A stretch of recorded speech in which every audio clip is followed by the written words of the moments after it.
Hello friends, എല്ലാവർക്കും സ്വാഗതം പുതിയ വീഡിയോയിലേക്ക്. ഇന്ന് ഞാൻ വന്നിട്ടുള്ളത് എല്ലാവരും കഴിക്കാൻ ആഗ്രഹിക്കുന്ന നല്ലൊരു നാടൻ പലഹാരമായിട്ടാണ്. നല്ല പഞ്ഞി പോലെ സോഫ്റ്റ് ആയിട്ടുള്ള ചക്ക ഉണ്ണിയപ്പമാണ് കേട്ടോ ഇന്നിവിടെ ഉണ്ടാക്കാൻ പോകുന്നത്. എന്നും പറയുന്ന പോലെ വീഡിയോ കണ്ടിട്ട് ഇഷ്ടപ്പെടുവാണെങ്കിൽ ലൈക്ക് ചെയ്യുക, ഷെയർ ചെയ്യുക, കമൻറ്റ് ചെയ്യുക, ചാനൽ സബ്സ്ക്രൈബ് ചെയ്യാനും മറക്കരുതേ. പിന്നെ ഫേസ്ബുക്കിലൂടെയാണ് വീഡിയോ കാണുന്നതെങ്കിൽ പേജ് ഫോളോ കൂടി ചെയ്യണേ. അപ്പോൾ നമുക്ക് നേരെ വീഡിയോയിലോട്ട് പോവാം. ആദ്യം ഉണ്ണിയപ്പത്തിനുള്ള ബാറ്റർ റെഡിയാക്കാം. അതിനായിട്ട് ഞാനിവിടെ ഒരു മിശ്ര വലിയ ജാർ എടുത്ത് വെച്ചിട്ടുണ്ട്. അതിലോട്ട് ഈ ഒരു ഗ്ലാസ്സിൽ 2 ഗ്ലാസ് വറുത്ത അരിപ്പൊടി ഇട്ട് കൊടുക്കാം. ഇത് പത്തിരിയും ഇടിയപ്പമൊക്കെ ഉണ്ടാക്കാൻ വേണ്ടി എടുക്കുന്ന വളരെ നൈസായിട്ടുള്ള അരിപ്പൊടിയാണ്. ഇനി ഇതിലോട്ട് ചക്ക ചേർത്ത് കൊടുക്കാം. ഞാനിവിടെ നല്ല മധുരമുള്ള വരിക്കച്ചക്കയുടെ ഒരു 20 ചുളയാണ് എടുത്തിട്ടുള്ളത്. ഇനി നല്ലൊരു ഫ്ലേവറിന് വേണ്ടിയിട്ട് 5 ഏലക്ക തൊലി കളഞ്ഞിട്ട് കൊടുക്കാം. ഇനി ഇതിലോട്ട് ഒരു 4 ടേബിൾ സ്പൂൺ മൈദ ഇട്ട് കൊടുക്കുന്നുണ്ട്. പിന്നെ ഒരു ഗ്ലാസ് ശർക്കര പാനി കൂടി ഒഴിച്ചു കൊടുക്കാം. എന്നിട്ട് നല്ല സ്മൂത്തായിട്ടൊന്ന് അരച്ചെടുത്ത് വരാം.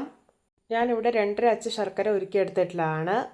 ഇപ്പോൾ ഇതാ ബാറ്റർ നല്ല സ്മൂത്തായി തന്നെ അരച്ചെടുത്തിട്ടുണ്ട്. ഇതൊരു ബൗളിലേക്ക് മാറ്റി കൊടുക്കാം. ഇനി ഇതിലോട്ട് കുറച്ച് ജാർ കഴുകിയിട്ട് വെള്ളം കൂടി ഒഴിച്ചു കൊടുക്കുന്നുണ്ട്. ശേഷം ഇത് നന്നായിട്ടൊന്ന് മിക്സാക്കി എടുക്കാം. ഇതിലോട്ടൊരു 1 ടീസ്പൂൺ എള്ള് കൂടെ ചേർക്കുന്നുണ്ട്. ഇപ്പോൾ ഇതാ ബാറ്റർ നല്ല പെർഫെക്റ്റായി തന്നെ മിക്സാക്കി എടുത്തിട്ടുണ്ട്. ഇതിൻ്റെ ഒരു കൺസിസ്റ്റൻസി എന്ന് പറയുന്നത് ഓവർ ലൂസായി പോകാൻ പാടില്ല, കുറച്ചൊന്ന് തിക്കായിട്ട് തന്നെ ഇരിക്കണം. ഇനി ഇത് റെസ്റ്റ് ചെയ്യാൻ വേണ്ടി വെക്കേണ്ട ആവശ്യമൊന്നുമില്ല, പെട്ടെന്ന് തന്നെ ഉണ്ണിയപ്പം ഉണ്ടാക്കിയെടുക്കാം. അതിനായിട്ട് ഞാനിവിടെ ഒരു ഉണ്ണിയപ്പക്കല്ലിൽ എണ്ണ ഒഴിച്ച് നന്നായിട്ട് ചൂടാക്കി എടുത്തിട്ടുണ്ട്. ഇനി കുഴികളിലെല്ലാം മാവ് ഒഴിച്ചു കൊടുക്കാം. എണ്ണ നന്നായി തിളച്ച് കഴിഞ്ഞാൽ പിന്നെ ഒരു മീഡിയം ഫ്ലെയിമിൽ വെക്കുക. എന്നിട്ട് വേണം ഇത് ഫ്രൈ ചെയ്തെടുക്കാനായിട്ട്. അപ്പോഴേ ഇതിൻ്റെ ഉള്ളൊക്കെ നല്ല പെർഫെക്റ്റായി തന്നെ കുക്കായി കിട്ടുള്ളൂ. ഇപ്പോൾ ഇത് അതിൻ്റെ ഒരു സൈഡെല്ലാം നന്നായിട്ടൊന്ന് മുരിഞ്ഞ് കളറൊക്കെ ചേഞ്ച് ആയി വന്നിട്ടുണ്ട്. ഇനി ഇതെല്ലാം ഒന്ന് തിരിച്ചിട്ട് കൊടുക്കാം. ഇപ്പോൾ ഇതാ 2 സൈഡും മുരിഞ്ഞ് നല്ലൊരു ബ്രൗൺ കളറായിട്ടുണ്ട്. അപ്പോൾ ഇത് പാകമായിട്ടുണ്ട്. ഇതിന് എണ്ണയിൽ നിന്ന് കോരി മാറ്റാവുന്നതാണ്. ഇത് നമ്മുടെ രുചികരമായിട്ടുള്ള നല്ല സ്പോഞ്ചി ആയിട്ടുള്ള ചക്ക ഉണ്ണിയപ്പം റെഡി. നോക്കിയേ, കാണുമ്പോൾ തന്നെ കൊതി വരുന്നില്ലേ? ഇതുപോലെ മറ്റുള്ളതെല്ലാം ഉണ്ടാക്കിയെടുക്കാം. അപ്പോൾ നമ്മുടെയൊക്കെ വീട്ടിൽ എപ്പോഴും ഉണ്ടാകുന്ന വളരെ കുറഞ്ഞ ഇൻഗ്രീഡിയൻസ് മാത്രം ഉപയോഗിച്ചിട്ട് എത്ര സിമ്പിളായിട്ടാണല്ലേ ഈ ഒരു ചക്ക ഉണ്ണിയപ്പം ഉണ്ടാക്കിയെടുത്തിട്ടുള്ളത്.